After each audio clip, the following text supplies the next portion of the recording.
Hey, I'm Megan. I'm Sean. Oh, I'm Jonelle. And today we're talking about Cars, the movie. The Pixar movie, not Yeah. the Vroom Vrooms. Yeah, I mean, yes, But no. but no, but yes. Ciao. What is on the floor? Okay, the floor is comfortable. Okay, but you're cut off. I'm not cut off. You can see my face. So let's just drive right into this. Segue. All right, best character in the Cars movies. Well, the Cars movie. Who is the best character? Because we all know who the least liked character Yeah, is. Lightning McQueen sucks. Lightning McQueen is the worst, but who is the best character? Doc. Doc. I love Doc. Doc is the best. Wow. Doc is the best. I was not expecting us all to say I this. wasn't either. I thought I was gonna be alone with saying Doc. Yeah, I was like, I like the old man. Okay, that leads me into the next topic that I wanted to bring up for this episode specifically was how I mentioned while we were at Costco before the episode today, but sorry, what is going on? But how Life is a Highway kind of ruined this movie for me. So obviously we know that I lived in a small town and country music is kind of a thing if you live in small towns. Also, Kind of a thing. It's like the identity of the town. yeah. And we all know, most of us, if you don't know, I have not a good past. Anyways, Trauma dump. yes, this man, big redneck. He just ruined country for me. And so every time I wanted to watch Cars, all I could think of, and this is why we had this conversation before the podcast, all I could think of was Lightning McQueen and Sally and Life is a Highway. And every time I thought about that, it just made me dislike the movie. You know what? That's fair. That's fair. There was a season in time where my Apple ID was blocked and I got all my brothers country music. And I suffered. I didn't listen to any music that summer. Besides, I bought 3 soundtracks. Moana, Lion King, the Broadway musical, and Wicked, the Broadway musical, and country. And the musicals were great. The country was not so much. See, there's some country songs that I actually kind of like. But, I mean, I feel like I heard this talked about a lot in country music atmospheres where it's older country is a lot better than newer country. Yeah. Country ages like fine wine. Yes and no, I feel like. Sweet, sweet Tennessee whiskey. You see, I'm gonna be completely honest. There's one real reason why I dislike country music, and it's either about your truck, your drugs, / your alcohol, And tobacco. or the sex. The girl. So I'm sorry, but Did you say Christianity? You did say trucks, right? drugs was the first one. In Christianity, a lot of them are about God. I mean, Now they are, yeah. yeah, but I'm counting that as different because God can exist in the Venn diagram, but it is not the entire Venn diagram. Yeah. You know. They have very distinct bubbles. Okay, it's like how guys are categorized into 3 categories. There's the car guys, there's the tech guys, and then the other guys I think was music emo guys. I would shift it a little bit to where you have the jocks. Yes, that was it. It was the athlete. You have the jocks, have the The car dude. the trades guys, so cars, tech, that kind of stuff. And then you have, but tech also overlaps into the creative nerds, basically. Torture dogs. It gets funky. Well, you know what I'm talking about, though. Yes. I'm talking about the car guys. The ones that are with a specific rim and the Yep. lights. Yeah. And I gotta be the most annoying thing on the road. Yep, overcompensate just a little bit. And you're either gonna overcompensate in 2 ways. Truck or a car you can't afford. Yep. Or boobs you can't afford. I mean, yes, we're talking But- about guys. I was like, that's what us women do. Yeah, we're talking about car guys. Unless you want to transition into a man. No, what I'm thinking about is they go after the girls who are way out of their league. Oh. Yeah. I love how Okay. the most ace one out of us all is thinking about the actual terms of dating, and we're like, Anyways, back to the movie Cars, because I don't know. I feel like we're not talking about cars. Well, we were talking about cars. Just the wrong type of cars. Okay, so what's What's your favorite part of the movie? Mm-hmm. Oh God. Honestly, the tractor tipping. It's funny. It is funny. Surprised with how much Mater made me laugh. Yeah. I wasn't that surprised because Mater always makes me laugh. Tomato Just made me without think, like, we know that I go to Disney on Ice whenever they're here in Spokane. And the last one that I went to, there was Lightning McQueen and Mater on the ice. Mm-hmm. And they did that specific scene of the tractor tipping, and then I think there was like another one with the tractor there where they like made a noise, and then on the ice the tractor went and tipped. But like their friendship is so pure. It is. It's very sweet. It eventually gets pure. Mater's pure. Well, I mean, you can see Lightning McQueen's intentions from the very beginning. Kind of. Well, kind of. Once he sees the heart of the town, you can see it in him. Yes. Cause I'm like, at first he just full on tried to manipulate Mater into letting him go. Yeah. Like, even, and like you see, like after the tractor tipping, he's talking with Sally, and even he gave this insinuation of like, kind of just like laissez-faire, kind of just like let it roll off my back. Like, yeah, he was fine, but I prefer him better. Like Dinoco. Like blowing smoke, you know? It's like, it was fake. Mm-hmm. Like, Sally's like, did you mean it? And he goes, oh, yeah, sure. Mm-hmm. Except, like, when he said that, though, like, he had a look on his face that was very, like, he was telling her that, but that's not what he was meaning. Yeah. And I want to say that's, like, one of the things I definitely picked up on this movie was a lot of the hidden social cues. It's weird how much they were able to animate so much for like nonverbal cues into a car. And it just, that's where, before we had our error, but like that's where I started thinking about the licensing and just kind of thinking about how Frozen was like the last like really good license Disney got. When was that? 2014. And then this one's 2006, and that was kind of like the next best one. Yeah. It's, I mean, that happens to all studios, I feel like, though. They always have those, like, Hallmark movies. So that just means Disney, because it looks like it happens every 10 years around that time. So Disney is bound to hit a movie that's supposed to be good. But the problem is they got spoiled with the 90s. Yeah. The 90s came around and it got deemed a Disney Renaissance because it was blockbuster after blockbuster.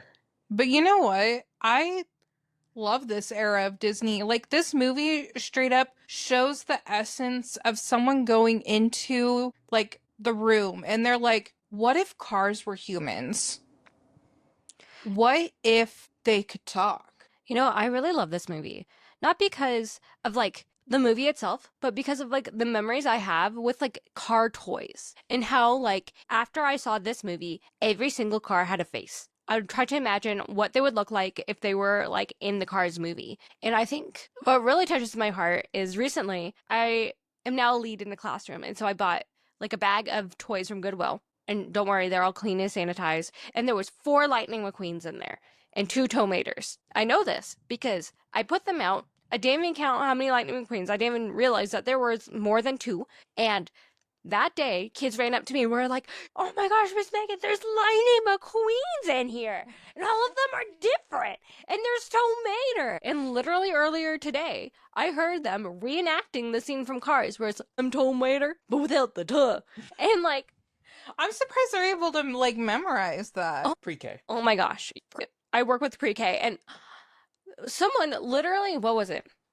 There was a speech from something that they monologued. They monologued the entire thing. You got the monologuing. Oh, you know what it was? It was the map from the rap from Maui from the first Moana movie. They did the entire thing because when their friends was like, you can't do it, and they're like, watch me. And so I watched them at the lunch table between bites of food do the entire rap. See, it was very impressive. For me with Cars, Oh, It's one more. oh, okay. One more little bit. I was like, meanwhile, I'm thinking of the rap inside my head right now. It's a bop, right? I know what's happening. You see, I think I was talking to a friend, hi Nicole, if you're watching this, hi Nicole, the other day about like how Cars, once it appeared in the universe because of Pixar, became like a staple in our household because my brother, who was the youngest, really, really loved Cars. And my sister and I really liked Disney. And so it was like one of the few things that me, my sister, and my brother could all agree on. So we watched a lot of Cars. And when Cars 2 came out, there was a lot of Cars 2. Which Sean can attest to. I know a lot of the like Well, at quotes this from that movie. point, like Yeah. this was the next boys movie after Toy Story. Oh yeah, oh yeah. Yeah, there's not a lot of boys movies. Which It was- we kind of talked about this in the last episode, was just, well, the last episode we recorded. I don't know what timeline you guys are watching this, but we recorded a Zach and Cody episode the last time.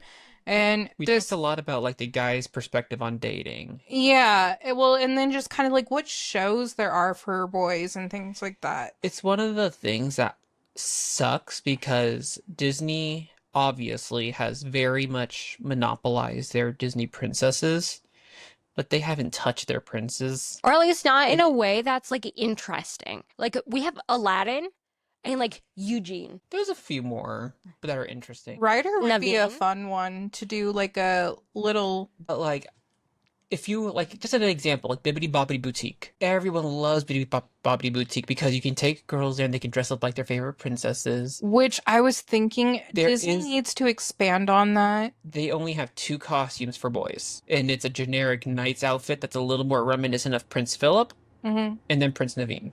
That's it. And they don't. It's very different than like how harsh they go into the experience. How hard, not how harsh. I like to mix it too. I'm like harsh. How hard they go in for like. No, we have Aurora, and then we have Belle, and then yeah, Yeah, like And Cinderella. and Cinderella there's like and different Aurora. levels to the packages. Like you can either go full shebang where it's like all the bells and whistles are like a very basic dress. Like they capitalize on that so much, but for guys it's just 2 options. I wonder if there could be like because like the whole idea behind Bippity Boppity Boutique is that girls really love to play dress up. And like don't get me wrong. Like I said, I work with kids and there's a kid. We did like a clothing study recently and like we brought out costumes and like there has been a kid who every day since comes in and puts on like the Triceratops costume. But I'm just wondering if there would be something that's not like princes, although princes are super cool, that they would be as hyped up to dress up. I got one. What? Edna's superhero. You're right. They would have. Oh my gosh. Mhm. Yes. You know what's stupid about this too? It's on a Disney cruise. Not in the Disney parks. It's on the Disney cruises. But what I think is they should really capitalize on making like hiring custom designers that will like Disney bound like princess dresses for clients and do like a high profile bibbity boppity boutique for adults. Yes. Yeah, it's just Life goals. it's Exactly. it's hard because it's almost as if unless it's stereotypically guy coded, it won't touch it. Like it's Like Disney or just like society in general. yes. I just want to make sure we're Because all if on the you same were to page. Go, for example, on the Disney Store website, and you go to men, you're not going to see classic Disney. You will see Star Wars up to holy heck. You will see lots of Marvel. Mm-hmm. You'll see Things they have acquired. you'll see some like Cars and Toy Story. A lot of Nature Planet for whatever reason. Yep. They won't touch classic Disney for men for some reason. You'll get the occasional Grumpy, specifically Grumpy. It's weird. It's very strange. But it bothers me like there's no tomorrow because I love classic Disney, but they don't provide a lot of classic Disney type of merch or anything like that for men generally. And like there are some like Mickey and Friends stuff, which I don't get me, I love Mickey stuff. Mhm. But I'm like, again, I like the princesses, like the princess movies as much as the next person. I love the Seven Dwarves. Like my favorite shirt I used to own was from a popular like t-shirt like design where it was like the same face over and over with like the different emotions listed underneath. And it was grumpy. So it was just lots of grumpy with like happy, sad, angry. Like it was great. The only reason we got rid of it was because our Cat destroyed it. Cat destroyed it. Rest in peace, Sora. I will say one thing for the company I work for. I feel like they really try to compensate on like the men's things. Yep. What I really like about your company specifically is whenever I just had this conversation with Jonelle earlier that every day I bring in a new cup, and every day my kids think it's the coolest thing ever that I have a Spider-Man cup, I have a Paw Patrol cup, I have a Baby Shark cup. Oh my gosh, the world is ending. But every single day, it's different kids who comment on it, and I think I got more comments on my pink Paw Patrol water bottle of the boys in the classroom than the girls. Also, I just want to say real quick, if anyone decides to comment of like, well, I can just buy stuff off of like the women's section and just like size it up, it doesn't fit the same. Oh my gosh, yeah. Women's clothes are typically one tapered, so they're a little more form-fitting, which is hard for a male body to really fit comfortably into, and also the shoulder designs are a little bit different as well to accommodate male anatomy versus female anatomy, so it doesn't fit the same one way versus the other, because it's a lot easier for a woman to fit into men's clothing, especially t-shirts, not so much the other way around. I do want to like add to this comment because the other day Sean and I were looking at scrubs, and I was like, oh, you could wear this one, it has stitch on it, and Sean was like, no, I can't, and I was like, yeah, it says unisex up there, and he was like, no, because that's a woman's fit. And I was like, what? And he pointed it out to me. I was like, oh, that's really disappointing. And now every single time I'm like, oh, this thing is unisex. I look at it and I'm like, oh, this is tapered. Whoops. I also wanted to add in for those who are just beginning to watch this. I work for a company that licensed children's water bottles and things like that, and mugs and ceramics, using Disney and Nickelodeon and whatever licensing. So, yeah. Anyways, as I was going to say a little while ago. Sorry. No, you're fine. When it comes to the movie Cars, like, it's weird because I wouldn't say this is like a movie that I immediately like jump towards, like where I'm like, yeah, I'm watching Cars, it's a great day, woohoo. But whenever I do watch it, I enjoy it so much. And especially, Megan knows exactly what I'm about to bring up, the scene around Lightning McQueen and Sally's drive. One, I love the music soundtrack behind that. Like me and Jonelle listened to in the car earlier. It's so cute. Such a nice, relaxing soundtrack. The scene that follows that up when they're at that old hotel, and like they go through the flashbacks of like when Route 66 was in its prime, and then the interstate came and people stopped coming. It paints a picture of a time that I wish still existed, when things slowed down. Like me and Jonelle were talking in the car earlier also that like we don't like feeling rushed. We don't like feeling like one thing after the next has to happen. Which was so funny considering right before we started recording, we rushed to Costco. Oh yes, we rushed because we wanted a hot dog. Well, we really wanted the cookies. That too. But it makes me sad because that culture is gone. I don't know. It definitely makes me think about, like, this movie made me think more about, bless you. Sorry, I bugged one up my nose. You're good. This movie definitely made me think more about, like, the history of essentially English people migrating to the United States. Elaborate? Well, because, like, especially during the Oregon Trail time and as people were migrating more towards the West, I had to think about that. Sorry. We begin to see this modernization of the Europeans and the British and all of the technology that they had, and trying to introduce it to the Native Americans, or more like forcing it upon them. But like Native Americans, as much as I had a hard time living on the reservation, their culture and their history is so simple. I love it. Because they are in essence of listening to your body and to the nature around you. Yeah. So always being in balance and equilibrium with one another. You listen to your community, you listen to your body, and you listen to your surroundings. Like, they're very aware. Yeah. Well, and it's like how Sally described the road, like Route 66, it was a road that moved with the land, not just cut right on through it. Yeah. And like when you see that and you're like in that flashback, you see cars like, yeah, they're driving on the road in different directions, but they're like talking to each other, like, it's a great day, yeah, woohoo. And then you end up with the interstate where it's multiple lanes and people are just going. Okay. Did you ever think about this during the Cars movie? How exhausting it must have been. Like, because if we have to think about it in terms of us moving, it would be us running. I remember seeing a commercial about it was a commercial where they mimicked the movement of cars but removed the cars. And it was one to basically show how much space cars took up and stuff. So basically, like, think of like you in the driver's seat, okay? You're at a red light and someone behind you. You and that person stay exactly where you are in relation to the driver's seat, but take the car out and how much space. Oh, there is so much. So much space. I'll have to show you this commercial later, Megan. But like, it's mind-boggling. Yeah. But like, just think of it like if you are a car and you are essentially driving on an interstate highway, your tires are your legs. Like, they could replace their legs. We see it happen in the movie several times, and we've seen Lightning McQueen in the first race pop his legs off. I wish I didn't put this image in Megan's head. That comparison, especially working in healthcare, like the image of my leg blew replacement. Oh my! Wizards of Waverly Place with Max on the moon, and he's like, "Oh, let's just cut your leg off," and turns Justin into a starfish. Yep. Pops the leg off. This is bad because now all I can think about is like people that have like prosthetic legs.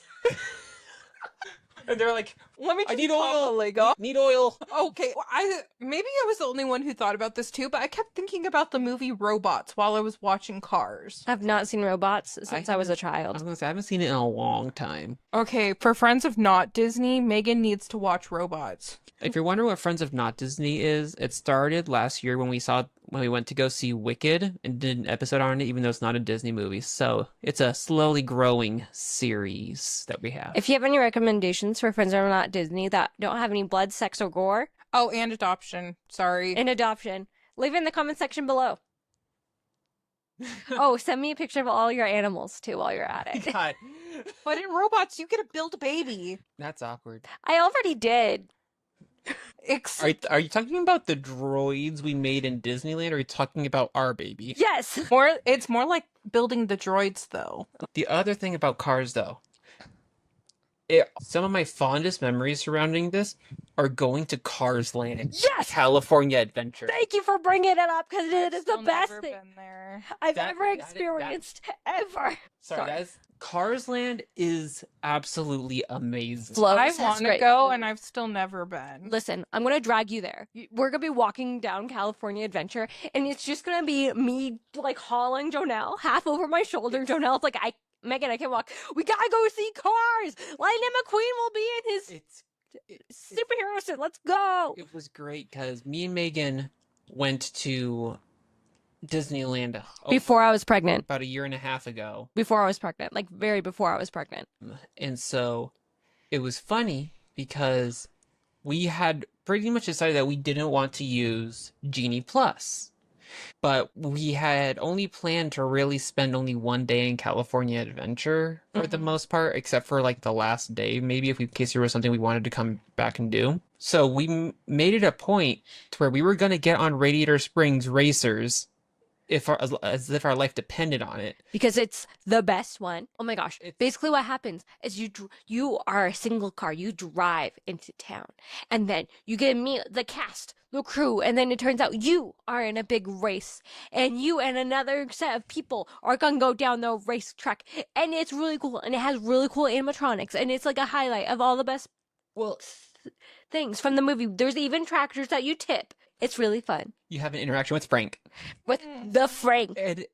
And like she said, like it's great because at first you start out like it's the drive. Like they have that same music from Lightning and Sally's Drive playing. You like see like the waterfall. It's great. It's gorgeous. Well, I remember seeing the commercials for this. Okay, I don't know if anyone actually ever had these. I don't know why I had them, but like I think it's because my mom wanted to take me to Disneyland so many times. But remember how back in the day you would used to get like a brochure with like a disc for Disney parks to like look Yep. and see at everything the parks had? Yep. What? Yeah. These existed and I didn't get one?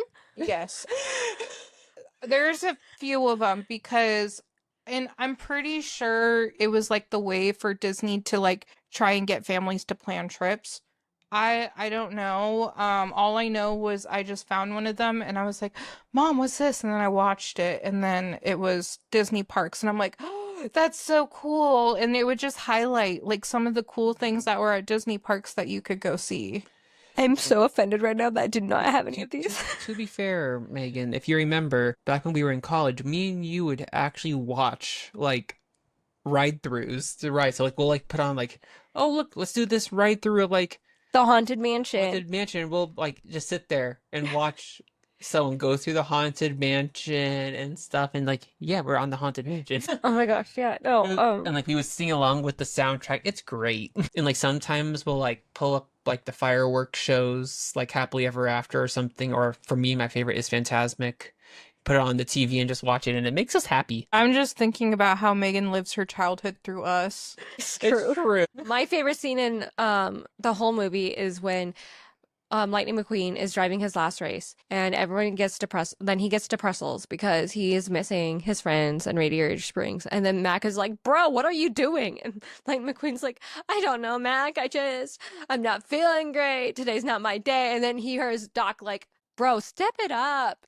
Bro. That ending was, And then him pushing the king. I think, Literally, the country music just ruined the vibe of the movie for me. I tend to agree. But, like, I also think about it. Pop doesn't sing about cars. Rap doesn't sing about cars. What sings about cars? Country music. Normally about fucking a girl in a truck, but also letting you guys know at the very end, we are not catered to children. So I think the important thing about what makes the ending as great as it is that because it fully shows the rounded development that Lightning had. Like we said, Lightning was an ass in the beginning of the movie. Yeah. And he more or less kind of presented that way throughout his time at Radiator Springs. Like, we even see that one time where right before Sally goes to take him on his drive, he sits there and he sees that he has a chance to speed off. He has a full tank of gas. He has every chance to just speed off. The sheriff has his light on, like, don't you dare do it. And he makes the choice to turn around. Well, the sheriff was more like he was ready and prepared to do it. Yeah. Yeah.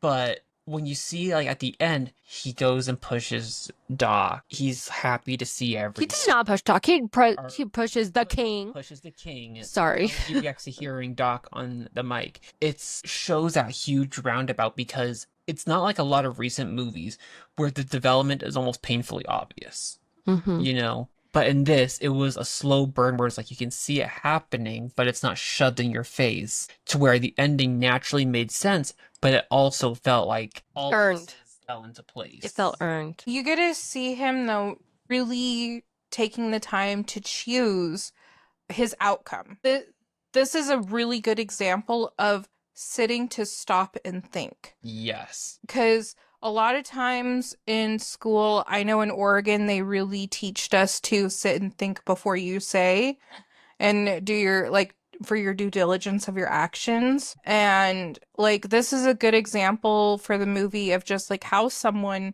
who didn't pay attention to their actions at first, what the consequences were, but then once he got some character development and took the time to sit and just kind of sit with those emotions. I think it's also like a really good picture of like how people nowadays will be like, take a break from technology, remove yourself, because Lightning was fully removed. He was removed from the city life and the fame of being the racer and whatnot, and he got to be around normal people in a secluded spot and just lived. Oh my gosh, right now it's like literally the lesson I'm trying to teach my kids in pre-K. Mm-hmm. Where like their favorite thing right now is so-and-so isn't my best friend. You're not invited to my birthday. And every time they say it, I'm like, oh man, you are really needing some space from your friend right now. And they'll be like, yeah, I need some space. I'm like, man, it's hard sometimes when we're around the people we love all the time and we just need a little bit of distance. Or we just need a little bit of breathing room, huh? And they're like, yeah. And I'm like, okay, my friend. What place are you going to go play that's a little bit apart from them? So that way, when you come back, you guys can be best friends again. And it's literally like what we're talking about is like, we have to break away so we can build our character. So that way we can reunite and be a better person. But just on the teeny tiny level instead of like the big level. It's like your guys' friendship. Well, I'm thinking of it kind of like in a complete different way. And the way that I'm thinking about it is kind of like my work situation. The corporate world, there's a lot of complex relationships that go on. And a good portion of those complex relationships is everyone has a different personality and everyone has a different work style. But when you are at work, the goal is work, not goofing off. Corporate is very focused on the 9 to 5 and getting it done and going home. And when everyone is working towards the same goal, we all have different actions. And me and one coworker, we're both driven in the same ways, but our way to approach the situation is very different. Even though we have the same objective and we have the same ideas. But how we go about taking our steps to those ideas are much different, where their actions are quick and mine are, let's take time to sit and think about it, see how it's affecting. And if everyone's wondering, I'm an accountant. So like, let's take some time to sit and think about how this is going to flow through our general ledger, because I don't want to do it wrong. Well, and I think like with me working in healthcare, I don't want this to scare people. We're really bad at this. Like, you would think like when it comes to like people in healthcare, let's stop and make sure we do everything correctly. But the thing is like, even though we work like 12-hour shifts, sometimes even that is too short. And when we're trying to accomplish so much, You don't have time. we don't have time. We try to have the time, but we don't have time, especially not when different patients have different goals. And at the same time, we're discharging patients, we're admitting patients, we're continuing to work with patients. It's a lot to go through. And so being able to stop, we literally have a code for when patients fall that is called a code STAR, because we use STAR as an acronym for stop, think, act, and review. As a reminder of just, they fell. That's when you're like, Oh, I agree. As someone who works with children, they're constantly goers. And I have to physically, not like, I have to remind them like, oh, right now we're breathing. Right now, I know you want to do something. We're all going to stop, even if it's abrupt, to take a big breath. And we're going to think about what we're doing right now. And it's like, it goes against nature sometimes to be like, oh, no, I'm really upset and I want to hit a wall. We're going to take a big step back and we're going to breathe through it. And I wish I could be like, yes, I stop what I'm doing and think and remove things. I love the cat interruption in this episode. But most of the time it's split decisions. The other day, I was telling Sean about this. One kid got a bloody nose. One kid was getting dropped off, and 2 kids were getting into a fist fight. yeah, right. In the same like 3 minutes, this all happened at like pretty much the same time. And this kid at drop off started bawling because obviously there's 2 kids in a fist fight, and this kid who had bloody nose was like, it was going down to their shoes, right? And so I was like, okay. So I put on some gloves, I basically held a washcloth up to this kid's like nose, and I was like, okay, hold this still. I took one of the kids, physically picked them up after taking off the gloves, removed them from their own situation, had the other one stand next to me, and was like, okay, I need you to be helpful. I need you to hold this thing. They didn't act. This is a teacher note. They didn't actually need to hold that thing. That was just to give them something important to do. Most of the time, if you're like, I really need you to hold on to this piece of paper, I can't lose it, and you hand it to a kid, they will defend that thing with their life. This piece of paper can be blank, and they will be like, yes, I will make sure it is safe. It's how I get kids who refuse to do things to do It's like things. the peanut butter on your forehead with saran wrap for dogs. Yep. Yeah. Mm-hmm. But But yeah, no. In that 3 minutes of like, okay, bloody nose calm down, no longer a fight, I picked up the crying child. I was like, have a great day. And the dad was like, hell the F did you, huh? No, he was more like, you're doing great. Is this your normal Thursday? And I was like, It is what it is. I mean, I was the only teacher in the classroom. We only had 5 students in the classroom at the time. So that means there was one student who wasn't in a brawl getting their nose blood or like crying that their dad was, leaving. See, I think with that, weirdly enough, and I was just thinking about this while you were talking, like, this movie really, through an indirect way, did a really good job of teaching, like, where value lies in life. Like, again, Lightning is so focused on fame, winning the Piston Cup, being rich. I just want to tell you two, it's like almost 10 o'clock. And you're all needs to get to bed. Yes. We know. Okay, But, thank you. like, it's funny because, like, even, like, while him and Sally are out on their little outing, like, don't know. I'm getting the cat's attention. He's too busy sniffing you. I know. I'm so lost. There we go. Anyways, Just he's like been like, oh, you were a lawyer in LA, don't you want to go back? And she's like, no, like, this is great here. This was something like I definitely did want to bring up too, was just kind of like, because this topic was mentioned, is what ideal area would you want to live in? Do you want to live in a city, or would you like want to be in a more rural? Is it rural? We can't say it as Americans. It's impossible. It's like library. I did say it correctly because I really thought about it. Rural. rural. Me and Megan have had a lot of discussion about this because we don't think Spokane is going to be the long term. I hope to God not. But, like, we've been thinking a lot about, like, moving over to the west side to be closer with my family. And Or honestly, I'd be happy with anywhere that isn't Spokane. but, like, for me, You would not be happy with Yakima. And Yakima does not sound very nice. I don't want to live somewhere like Or Anchorage, Alaska. no. No offense to people who live in Alaska. It just sounds cold. Like, I don't want to be in, like, Moses Lake where it's surrounded by nothing. I don't want Seattle, though. And Spokane is Where like, you're crowded. mm-hmm. Spokane is a really good type of middle ground. Yes. And my favorite parts, but the thing is, my favorite parts of Spokane are the nature heavy parts. So, like, Riverfront Park is my favorite. I love Upriver Drive that follows the river. So, like, when we talk about moving, like, we almost want, like, in the way we've talked, like, it seems like we are geared trying to find a nice balance between the two that adds a lot more lush kind of nature parts, like bodies of water and trees and stuff, while also having not Just move to Oregon. Everything's an hour away. I'm not joking. So was the west side with how traffic is. Yeah, just move to Oregon. You get the trees, you get the, like, literally, they are like all forest there. Again, the west side is an extension of Oregon. All right, we gotta get going, friends. Let you The go. clock told us we're getting old. Yeah. Okay, bye-bye. Bye. Thanks for joining us. Life is a highway.